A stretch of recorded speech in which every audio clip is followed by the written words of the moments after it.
시간 좌우 옆 사람을 이렇게 마주 보면서 이렇게 인사하실까요? 하나님께서 오늘도 당신을 사랑하십니다. 하나님께서 오늘도 당신을 사랑하십니다.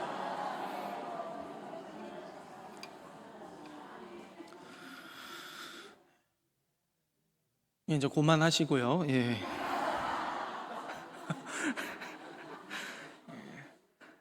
오늘 본문은 다윗의 노래를 기록하고 있습니다. 시편 18편. 그러니까 오늘 이 본문에 역자가 지은 제목을, 성경을 이렇게 엮은 역자가 지은 제목을 보면 이렇게 돼 있는데요. 제 성경에만 나와 있는 줄은 모르겠습니다. 여호와의 종 다윗의 시, 인도자를 따라 부르는 노래. 여호와께서 다윗을 그 모든 원수들의 손에서와 사울의 손에서 건져 주신 날에 다윗이 이 노래의 말로 여호와께 아뢰어 이르되. 오늘 본문은 그러니까 요약하자면 다윗이 산전수전 공중전을 다 겪고 나서야 그에게서 터져 나온 노랫말이다라는 것을 알 수 있는 것이죠. 그 노래의 가사말은 우리가 잘 알고 있는데요. 나의 힘이신 여호와여, 내가 주를 사랑하나이다. 여호와는 나의 반석이시요 나의 요새시요 나를 건지시는 이시요 나의 하나님이시요 내가 그 안에 피할 바위시요 나의 방패시요 나의 구원의 뿌리시요 나의 산성이시로다. 아멘.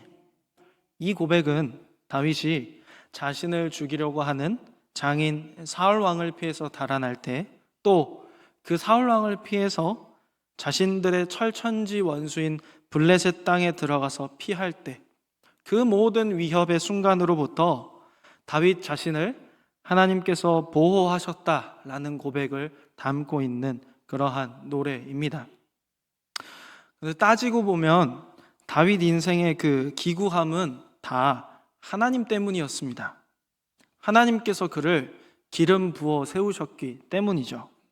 이스라엘을 다스리는 사울 왕이 멀쩡히 살아 있었음에도 불구하고 하나님은 다윗을 이스라엘의 다음 왕으로 세워놓았습니다. 심지어 사울 왕에게는 왕자 요나단이 있었죠. 형들이 있는 블레셋과의 전쟁터에 나가서 적장 골리앗을 물매로 쓰러뜨렸습니다. 촌뜨기 소년 다윗이 그렇게 기름 부어진 순간부터 세상 사람들에게 주목받기 시작했다는 거죠. 그 주목은 자신의 장인이었던 사울에게 질투를 살 만큼 강력했고, 매번 다윗 때문에 전쟁터에서 쥐어 터지고 패배의 쓴맛을 맛보았던 블레셋 사람들에게는 이를 갈며 죽이고 싶어 할 만큼 그러했다라는 겁니다. 그런 다윗은 이제 사울로부터, 그리고 블레셋으로부터 자신의 목숨을 부지할 수 없는 시간을 맞이하게 되었다라는 거죠. 모든 이스라엘 사람들이 자신을 잡아 사울 왕에게 바치려고 한다라는 생각이 들었을 때에 다윗은 어디에서도 안식을 누릴 수가 없었을 겁니다. 오죽하면 그 안식을 찾으려고 자기의 철천지 원수인 블레셋 사람들의 땅에 들어갔지만 그 땅에서마저도 제대로 살지 못하고 마른 하늘에 그림이나 그리면서 침 질질 흘리는 미친 척을 하면서 그렇게 죽음의 위기를 넘겨야만 했었죠. 그런 그는 얼마나 그 길고 긴 시간 동안 하나님께 간절히 부르짖었을까요? 나를 기름 부으신 그 하나님께 제발 하나님, 제가 여기 있음을 기억하여 달라고, 이 원수들의 손에서 자신을 건져 주시라고 얼마나 속이 타들어가게 간절히 기도했을까요? 100번 양보해서 다윗 자신이야 왕이 되기 위해 그 위협과 수모를 견디라면 견디겠지만 자신을 따르는 사람들조차도 자신 때문에 위험에 처하는 상황들을 보며 그는 결코 견딜 수가 없었을 겁니다. 차라리 하나님께 왜 나를 이런 고난에 빠지게 하시냐고, 아무도 자신을 찾지 않았던 그 넓디 넓은 초원에서 그냥 늙어 죽을 때까지 평범하게 양이나 치면서 살게 하시지 왜 나를 그 총구석에서 끄집어내셔서 이 고생을 당하게 하냐고 하나님께 기도하지 않았을까요? 그러나 다윗은 그렇게 하나님 앞에 부르짖으면서도 그 입에서는 쉴 새 없이 하나님 제발 살려달라고 애원도 하고 짜증도 내고 분통도 냈지만 그 가운데서 결코 잊지 않았던 것이 있었다라는 겁니다. 여호와는 나의 반석, 나의 요새, 나를 건지시느니, 나의 하나님, 내가 그 안에 피할 나의 바위, 나의 방패, 나의 구원의 뿔, 나의 산성. 다윗은 자신을 이 상황 가운데로 밀어넣으신 것도 하나님이시라는 사실을 알았지만 동시에 그 상황에서 자신을 구원할 분도 오직 하나님이시라는 사실을 분명히 알고 있었다는 겁니다. 그래서 그는 간장이 뒤틀리고 가슴이 타들어가는 그 시간들을 지나오면서도 이렇게 고백하는 거죠. 내가 찬송받으실 여호와께 아뢰리니 내 원수들에게서 구원을 얻으리로다. 아멘. 그리고 마침내 다윗은 그가 알았고 믿었던 그대로 하나님의 구원의 손길을 입게 되었습니다. 다윗의 인생을 보면 언제나 그 곁에는 사망이, 죽음이 도사리고 있었습니다. 그가 어릴 때 초원에서 곰과 사자를 상대할 때에도, 원수 블레셋 앞에 설 때에도 자신의 장인의 질투와 분노는 언제나 그 자신을 죽이려고 달려드는 그러한 꼴이었을 겁니다. 그러나 다윗은 사망의 줄이 자신을 올가매고 온갖 비참함과 추함이 자신을 홍수같이 덮어 두렵게 하였어도, 무덤의 줄이 자신을 두르고 죽음의 함정들이 자기에게 이르렀어도 그 두려움 가운데서도 하나님께 부르짖는 것을 결코 잊지 않았다라는 겁니다. 그리고 그렇게 하나님께 부르짖었던 다윗의 부르짖음을 하나님은 어떻게 받으십니까? 그가 환난 중에 여호와 하나님께 자신의 상황을 낱낱이 고하고 하나님께 부르짖을 때 하나님께서는 그의 부르짖는 소리를 들으셨다, 그렇게 고백합니다. 그런데 그 다윗의 고백을 주목하여 보십시오. 성경에서 기록된 죽음의 두려움 가운데 처한 그 다윗의 시간들을 살펴보면 죽음이 턱 끝까지 자신을 쫓아오는 그런 상황에서 다윗은 부르짖고 있었다라는 거죠. 그러니까 그가 부르짖는 장소는 때에 따라 들판일 수도 있고 동굴일 수도 있고 심지어 원수들의 땅일 수도 있었을 겁니다. 그런데 오늘 그가 그 비참함과 공고함이 가득한 장소에서 부르짖을 때 하나님께서 그 부르짖음을 어디에서 받으신다고 기록하고 있습니까? 그가 그의 성전에서 내 소리를 들으시며 그의 앞에서 나의 부르짖음이 그의 귀에 들렸도다. 아멘. 가장 비참하고 가장 궁핍하고 가장 피폐한 내 상태로 하나님께 부르짖는 그 장소가 세상의 모든 영광과도 비교할 수 없는 찬란한 영광으로 뒤덮인 아름답고 영화로운 하나님의 성전이라 하나님이 그렇게 여기신다라는 겁니다. 여기서 우리는 한 가지 중요한 사실을 짚고 넘어가야 합니다. 다윗이 부르짖었던 그 장소가 하나님께 하나님의 성전으로 여겨졌다라는 사실은 성전이 단순히 벽돌과 돌로 쌓인 건물만이 아니라 하는 것이죠. 성전의 본질은 건물이 아닌 하나님의 임재에 있다라는 겁니다. 더 쉽게 말하자면 하나님이 계신 곳이 어디든 성전이 된다라는 것이죠. 구약을 살펴보면 하나님은 성막과 성전에 거하셨습니다. 그래서 이스라엘 백성은 늘 언제나 성전을 향해서 기도했고 성전에서 드리는 제사는 하나님께 상달되었습니다. 그러나 다윗이 부르짖는 들판에서, 동굴에서, 원수의 땅에서도 하나님의 성전에 그 기도가 상달되었다라는 것은 하나님의 임재가 건물에 묶여있지 않다라는 것이죠.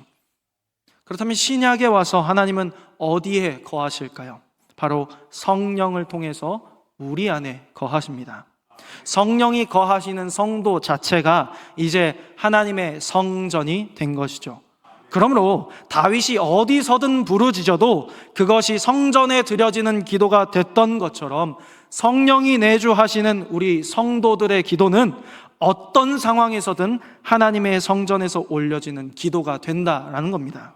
사랑하는 성도 여러분, 그러므로 성도의 기도의 능력은 이것에 있습니다. 우리의 영혼이 가장 피폐하고 삭막하고 메말라 하나님 앞에 제발 나를 살려달라고, 나를 구원하여 달라고, 나의 영혼을 괴롭게 하는 이 모든 상황들로부터 나를 건져달라고 하나님께 부르짖을 때 사람들은 우리가 밑바닥에 있고 가장 비참하고 낮은 자리에 있다고 그렇게 여길 겁니다. 그러나 우리 기도를 들으시는 하나님께서는 우리가 부르짖는 그 장소를 하나님의 영화로운 성전으로 여겨 주신답니다. 그리고 우리가 가장 밑바닥에 처박혀서 과연 내 부르짖는 소리가 저 하나님께 닿을까 생각할 수 있지만, 하나님은 우리의 그 부르짖음을 하나님 앞에서 하나님 귀에 들리는 소리로 받으신다라는 것이죠.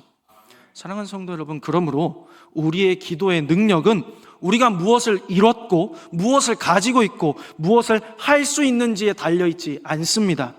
우리 기도의 능력은 우리 기도를 자신 앞에서 자신의 귀에 들리는 소리로 들으시는 하나님께 있는 것입니다. 그리고 우리가 그 하나님만을 간절히 찾으며 부르짖는 그 장소가 실패와 낭망의 자리가 아닌 하나님의 영광과 위엄이 가득한 하나님의 일하심이 시작되는 하나님의 거룩한 성전이 되는 것입니다.